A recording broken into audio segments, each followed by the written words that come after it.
พิธีเฉลิมฉลองวันสร้างตั้งกำลังป้องกันความสงบครบรอบ64 ปีได้จัดขึ้นในวันที่ 8 เมษายน 2025 ที่สโมสรกระทรวงป้องกันความสงบให้เกียรติเข้าร่วมเป็นประธานของท่านพลเอกวิไล หลาคำฟองกรรมการกรมการเมืองศูนย์กลางพรรครองนายกรัฐมนตรีกระทรวงป้องกันความสงบมีการนำพรรครัฐการนำกระทรวงป้องกันความสงบบรรดากลุ่มกองอ้อมข้างกระทรวงพร้อมด้วยพนักงานหลักแหล่งเข้าร่วมในพิธีท่านพลเอกวิไล หลาคำฟองได้ขึ้นกล่าวปาฐกถาเกี่ยวกับความเป็นมาของวันสร้างตั้งกำลังป้องกันความสงบครบรอบ64 ปีครั้งนี้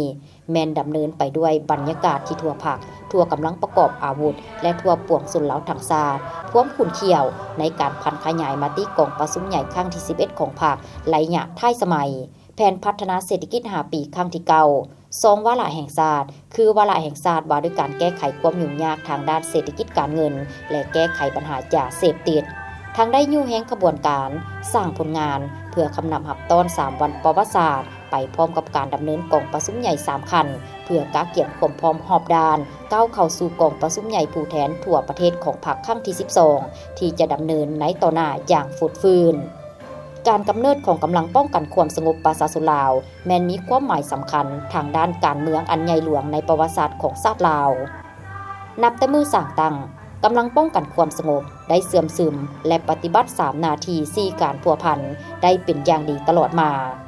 กำลังป้องกันความสงบทั้งเคลื่อนไหวป้องกันฝึกแอบหำเหียนปรับปรุงกำลังเพิ่มพูนผลิตผลหาเลี้ยงกุ้มตนเองด้วยการสร้างพลาธิการกับทีทั้งคนขวยก่อสร้างหากฐานซึ่งได้รับความหักแพง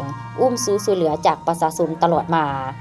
ถึงว่าในเบื้องต้นกำลังเฮายังอ่อนน้อยการประกอบอาวุธพาหนะล้าสมัยระดับเทคนิควิทยาศาสตร์บ่ทันสูงแต่ย้อนความมีห้องต้องการของประเทศชาติกำลังป้องกันความสงบได้เด็ดเดี่ยวเสริมขยายน้ำใจหักชาติหักความเป็นเอกราชและพื้นแผ่นดินอันอุดมหังมีของตนบ่ยอมเป็นข่อยข่าให้แก่ชาติอื่นได้พร้อมกันกับกองทัพและประชาชนลาวบรรดาเผ่า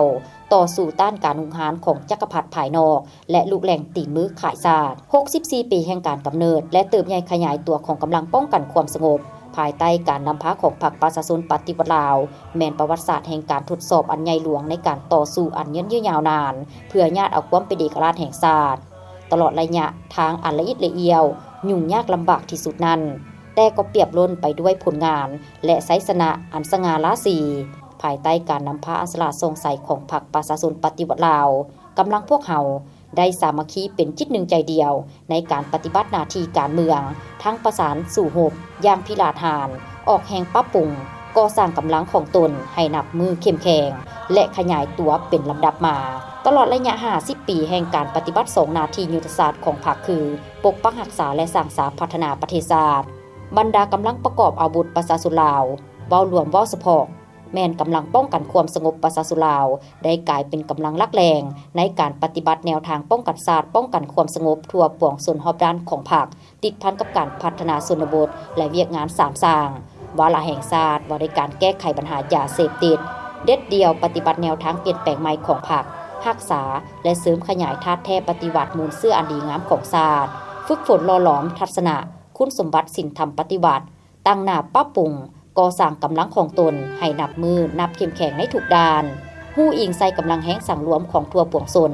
หันเอากำลังลงรากฐานอย่างแข็งแรงปรับปรุงองค์การปกครองท้องถิ่นช่วยเหลือประชาชนปรับปรุงชีวิตการเป็นอยู่เฮ็ดให้สภาพอยู่รากฐานมีความสงบโดยพื้นฐานเฮ็ดให้ประชาชนบรรดาเผ่าเชื่อมั่นต่อแนวทางนโยบายของพรรคและรัฐเชื่อมั่นต่อกำลังป้องกันความสงบสามารถทับม้างกลอุบายยุทธศาสตร์หันเปลี่ยนโดยสันติการก่อความบ่สงบการแทรกซึมและการเคลื่อนไหวเกาะผิดเบียดยึดสายแดนของอิทธิกำลังปฏิการได้อย่างทันการรักษาความสงบทางด้านการเมืองความเป็นระเบียบมิม้อยของสังคมได้เป็นอย่างดีผลสำเร็จที่กำลังป้องกันความสงบญาติมาได้ในระยะที่ผ่านมาแม้นการจะตั้งปฏิบัติแนวทางของพรรครัฐถูกทิศสอดคล้องกับสภาพเงื่อนไข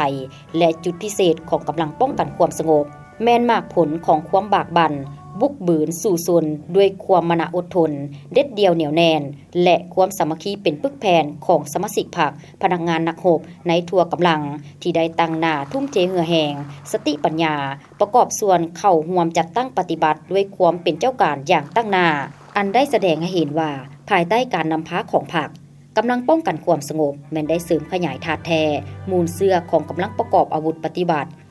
ยามใดก็สนองตอบต่อคำเรียกร้องต้องการของพรรคและประชาชนด้วยความจงรักภักดีซื่อสัตย์บริสุทธิ์ยามใดก็เด็ดเดียวเหนียวแน่นก้าวเดินตามอุดมการณ์ของพรรคตลอดระยะ64 ปีกำลังป้องกันความสงบได้เฮ็ดหล่อนหน้าที่อันใหญ่หลวงที่พรรคและประชาชนมอบหมายให้แม้นระยะทางที่สว่างไสวและมีเกียรติสง่าซึ่งเป็นพื้นฐานอันหนักแน่นในการก้าวขึ้นปรับปรุงกำลังประกอบอาวุธให้มีแบบแผนก้าวไปสู่ความทันสมัย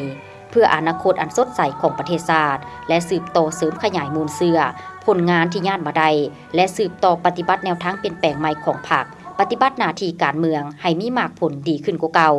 นำพากำลังพวกเฮาก้าวขึ้นสร้างท่วงท่าใหม่อย่างนักแน่น